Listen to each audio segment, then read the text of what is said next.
आया कि हम सिर्फ और सिर्फ अल्लाह के मोहताज है, किसी के बाप के मोहताज नहीं है। पूरे के पूरे मुंब्रा को ग्रीन कलर से ऐसे रंगना है कि इन लोगों को यहाँ से बुरी तरह से पछाड़ के भेजना है इंशाअल्लाह। ठाण्याच्या मुंब्र्यातली ही तरुणी सध्या देशभर चर्चेत आहे। MIMची नगरसेविका सहर शेख वयाच्या अवघ्या 22व्या वर्षी निवडून आली। सोशल मीडियावर पॉलिटिकल क्रश बनली, पण या एका विधानाने तिने स्वतःच्याच अडचणी वाढवून घेतल्या।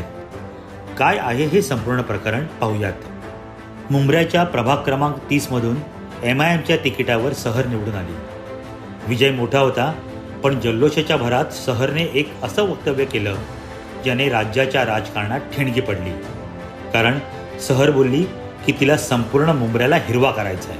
पूरे के पूरे मुंब्रा को ग्रीन कलर से ऐसे रंगना है कि इन लोगों को यहाँ से बुरी तरह से पछाड़ के भेजना है इंशाअल्लाह। सहरच्या या विधानानंतर हिंदुत्ववादी संघटना आक्रमक झाल्या। भाजपा आमदार नितेश राणे आणि नवनीत राणा यांनी सहरच्या या हिरव्या स्वप्नाचा आपल्या खास शैलीत समाचार घेतला। कि पूरा ग्रीन करेंगे, पूरा ग्रीन करने के लिए पाकिस्तान जाना पड़ेगा। इस देश में है तो भगवा और नीला ही चलेगा, दूसरा कोई रंग नहीं चल सकता है।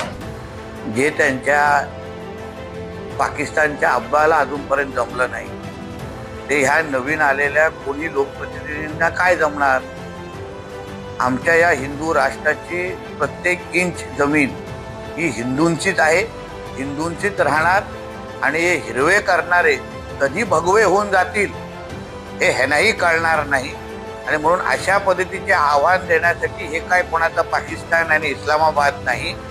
म्हणून त्यांना अगर त्यांची जीभ जास्त वळवळत असेल तर मी अशा सगळ्या प्रवृत्तींना, ही व्यक्ती नाही हे प्रवृत्ती आहे, मी परत परत सांगतो, गजवाय हिंदच्या अंतर्गत आपल्या या हिंदू राष्ट्राला इस्लाम राष्ट्र बनवण्यासाठी हे सगळे मनसुबे आहेत।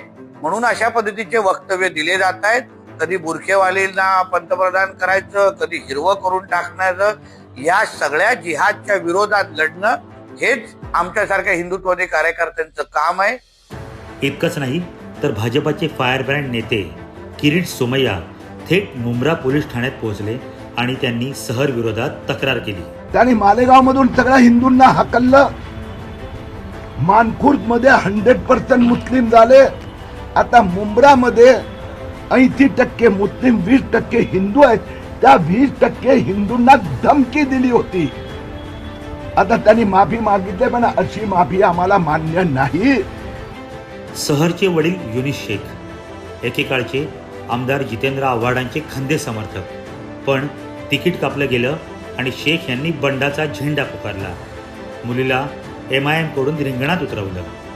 बोलता है मैं टिकट नहीं दे सकता हूँ, मेरे पास निधि नहीं है, तो क्या ताली बजाने के लिए आया इधर? ताली बजाने के लिए आया? अरे मैं तेरे को छोड़ा इतने दिन, तो वाकिफ नहीं, हम लोग बहुत खतरनाक खानदान के लोग हैं। जिस दिन खोपड़ी घूमेंगे ना, एंट्री बंद करा दूंगा मुंब्रा के अंदर, याद रख। हाँ, करण होना चाहिए कि नहीं होना चाहिए? तो आज जितेंद्र को मैं यहाँ पे एक नाम दूंगा।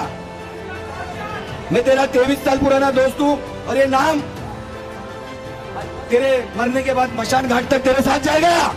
और लोग, मैं आप लोगों से मेरी गुजारिश है कि आज के बाद इसको कोई जितेंद्र अवार्ड नहीं बोलेगा। इसका नया नाम है जे जे जे जे। पूछेंगे नहीं क्या जे जे, क्या जे जे? झूठा जितेंद्र। विजय मिळवल्यानंतर त्यांनी थेट आव्हाडांना ओपन चॅलेंज दिलंय। मुंब्र्यातील हे अंतर्गत युद्ध आता थेट वर्चस्वाची लढाई झाली आहे। एक होकर कैसा विकेट गिराती है, देखा ना? चाहे वो हिंदू हो, मुस्लिम हो, सिख हो, ईसाई हो, बेटी सबकी बेटी होती है। बेटी का नाद नहीं तो तेरे नाद से पतंग उड़ाऊंगा। चौफेर टीका झाल्यानंतर सहरने सारवासारव करण्याचा प्रयत्न केला। पार्टी लेवल पॉलिटिक्स का अर्थ है, मेरे पार्टी का झंडा हरा कलर है तो मुझे हरा कलर करना है। अगर मेरे पार्टी का झंडा ऑरेंज होता, भगवा होता, तो मैं बोलती कि पूरे मुंब्रा को भगवा कलर में रखना है। बट अनफॉर्चुनेटली मेरे पार्टी का झंडा ऑरेंज नहीं है, तो इसीलिए मैं वो स्टेटमेंट नहीं दे पाई। बट वो जो ग्रीन करने का, रंगने का जो स्टेटमेंट है उसका प्योरली मतलब यही है। लोग उसके कई सारे मतलब निकाल सकते हैं, उनकी मर्जी है ना। बरं, प्रकरण इथेच थांबलं नाही. राज्याचे उपमुख्यमंत्री एकनाथ शिंदे यांनी सहरच्या वक्तव्याची दखल घेत तिला चांगलंच झापलंय.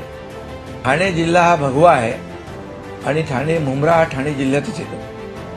आता सहर आणि तिचे वडील युनूस हे उपमुख्यमंत्री एकनाथ शिंदे यांच्या भेटीला जात आहेत. सहर शेखच्या एका विधानाने मुंब्र्यात शरद पवार गटाच्या वर्चस्वाला धक्का बसण्याची शक्यता निर्माण झाली आहे. पण प्रश्न असा उरतो की केवळ सत्तेसाठीचं समीकरण आहे की खरंच मुंब्र्याच्या राजकारणाची दिशा बदलते आहे. 22 वर्षांच्या या नगरसेविकेला उपमुख्यमंत्री काय समज देणार आणि मुंब्रा कळव्याचं राजकारण आता कोणतं वळण घेतं याकडे सर्वांचंच लक्ष लागलंय.